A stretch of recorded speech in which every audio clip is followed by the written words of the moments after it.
Permanent hair removal at Anos. Flat 25% off. Call 970389919.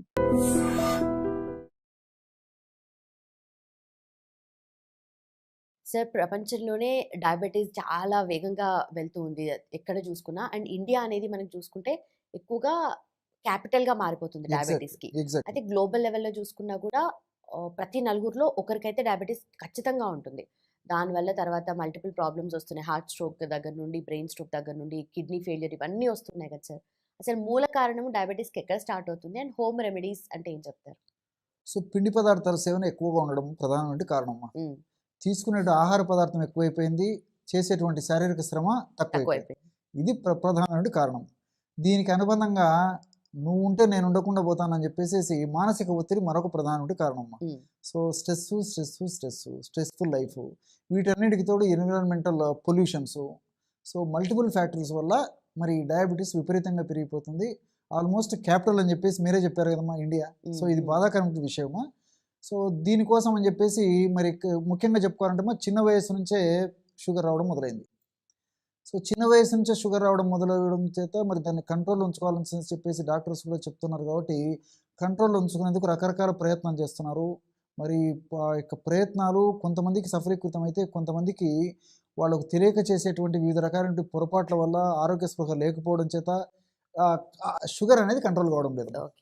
So రకరకాల మందులు వాడుతుంటారు, షుగర్ మాత్రం నార్మల్కి రాదు, చాలా ఇబ్బంది పడుతుంటారు. దీనివల్ల భవిష్యత్తులో కూడా అనేక రకాలైన కాంప్లికేషన్స్ కూడా వచ్చేదానికి అవకాశం ఉంటుందన్నమాట. మరి ఈ నేపథ్యంలో వైద్యులు సూచించిన పద్ధతిలో ఆధునిక కృత్రిమ రసాయన ఔషధాలు వాడుకుంటూ ఇప్పుడు మనం చెప్పుకోబోయేటువంటి ఔషధం వాడుకోవడం వల్ల ఎలాంటి సైడ్ ఎఫెక్ట్స్ ఉండవు, షుగర్ బాగా కంట్రోల్లో ఉంటుంది, భవిష్యత్తులో కాంప్లికేషన్స్ రాకుండా ఉండేటువంటి పరిస్థితి ఏర్పడుతుంది. ఆధునిక కృత్రిమ రసాయన ఔషధాల యొక్క డోసు కూడా మ్యాక్సిమం తగ్గించడానికి అవకాశం ఉంటుందమ్మా. సో ఆ ఔషధం ఎలా తయారు చేసుకోవాలంటే పొడపత్రి అనేటువంటి ఔషధం మనకు మార్కెట్లో దొరుకుతుంది. పొడపత్రి, దాని పేరు పొడపత్రి. సో ఒక మేషశృంగి అని చెప్పి సంస్కృతంలో చెప్తారు. పొడపత్రి ఆ ఎండించినటువంటి ఆకులు మనకు మార్కెట్లో దొరుకుతాయి, పౌడర్ కూడా మనకు మార్కెట్లో దొరుకుతుందమ్మా. పొడపత్రి చూర్ణాన్ని ఒక 50 గ్రాములు తీసుకోవాలి. దీన్ని మధునాశిని చూర్ణం అని చెప్పేసి కూడా అంటారమ్మా. మధునాశిని. సో మధు అంటే చక్కెర, నాశిని అంటే నాశనం చేయడం. చక్కెరను నాశనం చేసేటువంటి అద్భుతమైన శక్తి ఇందులో ఉండడం చేత ఆ పేరు వచ్చిందమ్మా. ఎగ్జాక్ట్లీ. సో ఆ మధునాశిని అంటే ఆ యొక్క ఆకు కానీ పొడి కానీ నోట్లో వేసుకుంటే కొద్దిసేపటి వరకు మనం లడ్డు నోట్లో వేసుకొని చప్పరించి నమిలిన కానీ మనకు ఆ రుచి తెలియదమ్మా. ఆ టేస్ట్ బడ్స్ అంతా ముద్దుబారిపేసి మనకు రుచి కూడా తెలియదమ్మా. అంత అద్భుతంగా దీని యొక్క ఫలితం కనిపిస్తుంది. మధునాశిని అనేటువంటి పేరు ఉందన్నమాట.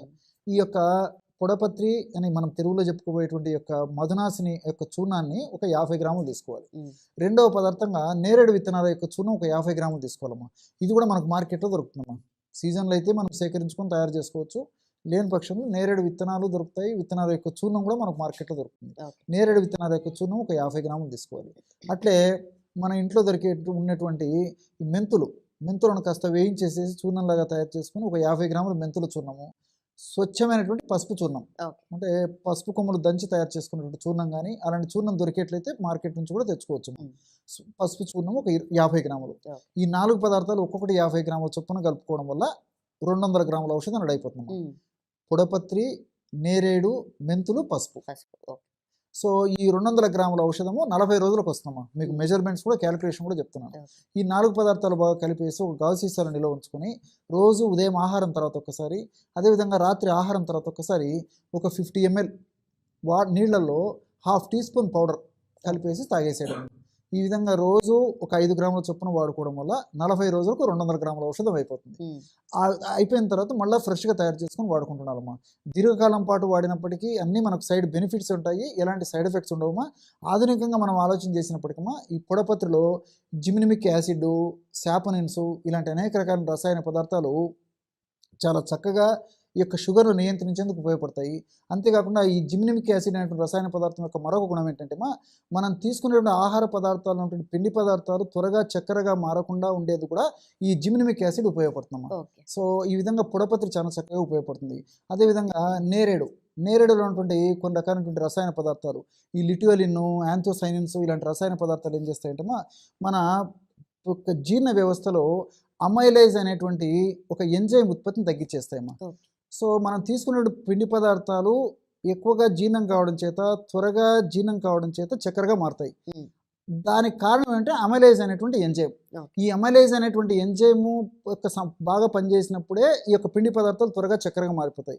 అమైలేజ్ అనేటువంటి ఎంజైమే ఉత్పత్తి తగ్గిపోయినప్పుడు మనం తీసుకునే పిండి పదార్థాలు కూడా జీర్ణం కాదు కాబట్టి బయటికి వెళ్ళిపోతుంటాయి అన్నమాట. ఓకే. అది ఆ యొక్క ప్రయోజనం కూడా దీనివల్ల కలుగుతుందమ్మా. ఉమ్, ఇంకోటి ఏంటంటే ఇన్సులిన్ బాడీలో బాగా ఉత్పత్తి అయ్యేందుకు, అదేవిధంగా ఉత్పత్తి అయినటువంటి ఇన్సులిన్ సమర్థవంతంగా పనిచేసేందుకు కూడా ఈ యొక్క నేరేడు చాలా చక్కగా ఉపయోగపడుతుంది. ఓకే. మెంతుల గురించి ప్రత్యేకంగా చెప్పనక్కర్లేదమ్మా. షుగర్ వ్యాధి గ్రస్తులకు అందరికీ కూడా మెంతు గురించి తెలుసు. పొడి చేసుకొని తాగుతూ ఇంచుమించు ఉంటాం. ప్రతి ఒక్కరు వాడుకుంటుంటారు. ఏదో ఒక రూపంలో మెంతులు వాడుకుంటారు. దీని మీద పరిశోధనలు కూడా జరిగినాయమ్మా. ఉమ్, మనకు హైదరాబాద్లో తార్నాకలో జాతీయ పోషకాహార సంస్థ ఉందమ్మా. వీళ్ళు అనేక సంవత్సరాలు పరిశోధన చేసి మెంతులు చాలా అద్భుతంగా ఈ షుగర్ వ్యాధిని నియంత్రిస్తాయి. షుగర్ వ్యాధి వల్ల భవిష్యత్తులో ఇతర ఉపద్రవాలు రాకుండా ఉండేందుకు కూడా మెంతుల్లో ఉన్నటువంటి వివిధ రకాల రసాయన పదార్థాలు ఉపయోగపడతాయని చెప్పేసి కూడా పరిశోధనల ద్వారా కూడా నిరూపించడం జరిగిందమ్మా. ఓకే.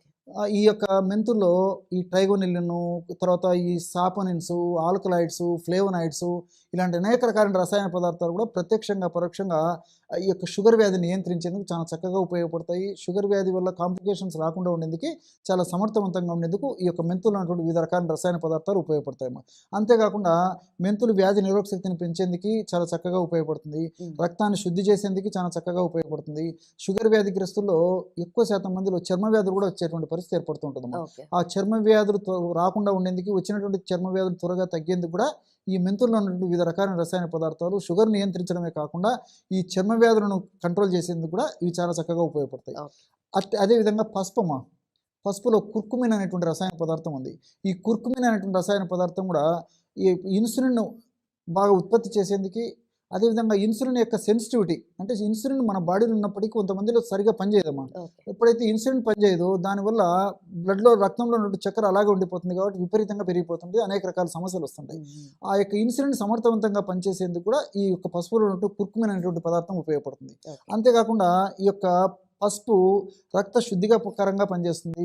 అదేవిధంగా రక్తంలో ఉన్నటువంటి దోషాన్ని తొలగించేందుకు ఉపయోగపడుతుంది.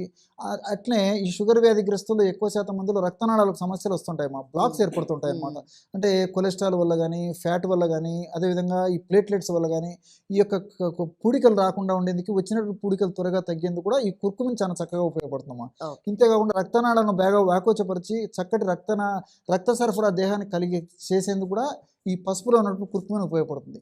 ఇంతేకాకుండా షుగర్ వ్యాధిగ్రస్తుల్లో మరి కొంతమందిలో వయస్సు వచ్చిన తర్వాత మెదడుకు సంబంధించిన సమస్యలు, జ్ఞాపక శక్తి తగ్గిపోవడము, అదేవిధంగా పక్షవాతం రావడము, అదేవిధంగా పార్కిన్సన్స్ సమస్య రావడము, మెదడుకు సంబంధించిన ఇతర అనేక సమస్యలు రావడం కూడా జరుగుతుంటుంది. ఏకాగ్రత తగ్గిపోవడము, మేధాశక్తి తగ్గడం ఇలాంటివన్నీ జరుగుతుంటాయమ్మా. సో పసుపును వాడుకోవడం వల్ల షుగర్ వ్యాధి నియంత్రణలో ఉండడమే కాకుండా మెదడుకు సంబంధించినటువంటి ఇలాంటి అనేక రకాలైన జబ్బులు రాకుండా ఉండేందుకు కూడా పసుపులో ఉన్నటువంటి ఈ కుర్కుమిన్, ఇతర రసాయనిక పదార్థాలు సదా దేహంలో ఉంటూ, సదా కాపాడుతూ, సదా రక్షిస్తుంటాయేమో. ఈ విధంగా మల్టిపుల్ బెనిఫిట్స్ ఈ యొక్క ఫార్ములా ఉన్నాయి కాబట్టి దీర్ఘకాలం పాటు వాడినప్పటికీ అన్ని సైడ్ బెనిఫిట్స్ ఉంటాయి, ఎలాంటి ఇబ్బంది కూడా ఉండదమ్మా. ఓకే. ఓకే. సో డైరెక్ట్గా ఆయుర్వేద స్టోర్కి వెళ్ళేసి ఏదైనా మెడిసిన్ తీసుకోవచ్చా సార్ డయాబెటీస్కి? ఉన్నాయమ్మా. వాటికి సంబంధించి అనేక రకాలైన ఔషధాలు ఉన్నాయమ్మా. ఒక 2-3 రకాల ఔషధాలు అందరూ వాడుకోదగ్గ ఔషధాన్ని చెప్తానమ్మా. కొన్ని ఔషధాలు ఏంటంటే ఈ పాదరసము, గంధకము, అదేవిధంగా రసమాణిక్యము, అదే తాళకము, ఇలాంటి వాటితో తయారు చేసినటువంటి అనేక రకాల రసాయన పదార్థాలు, శిలాజిత్తు, ఇవన్నీ మాత్రం ఎవరికే వాళ్ళు వాడుకోవడం ఏమాత్రం మంచిది కాదు, ఆరోగ్యదాయకం కాదు, ఆమోదయోగ్యం అంతకన్నా కదమ్మా. సో సర్వసాధారణంగా అందరూ వాడుకోదగ్గ ఔషధాన్ని చెప్తానమ్మా. సో అలాంటి ఔషధం ఏంటంటే నిష ఆమలకి. నిష అంటే ఇదమ్మా పసుపు, ఆమలకి అంటే ఉసిరి. సో 2 పదార్థాలు కలిపి మనకు చూర్ణ రూపంలో మనకు మార్కెట్లో దొరుకుతుంది, మాత్రల రూపంలో మనకు మార్కెట్లో దొరుకుతాయమ్మా.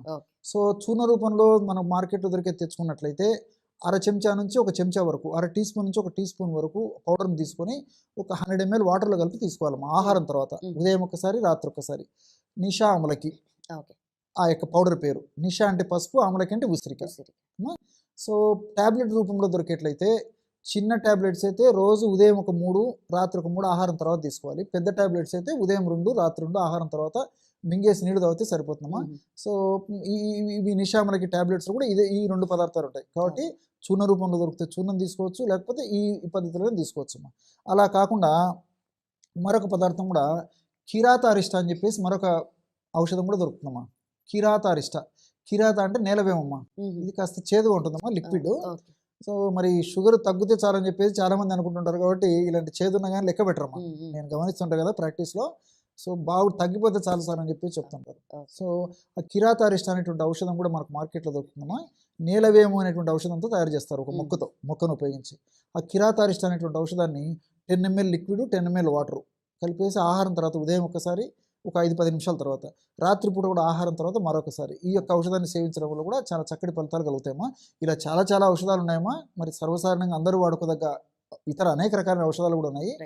సమయాన్ని బట్టి, సందర్భాన్ని బట్టి ముందు వీడియోలో మరిన్ని కూడా చెప్పేదానికి నేను ప్రయత్నం చేస్తాను. తప్పకుండా sir. Thank you so much sir. Okay madam. And for more videos, Please subscribe to iDream. Please subscribe to iDream. Please subscribe iDream. And please subscribe to iDream. For more videos, subscribe to iDream. please like, share and subscribe to the channel. Congratulations, iDream. Subscribe to iDream. Subscribe to iDream.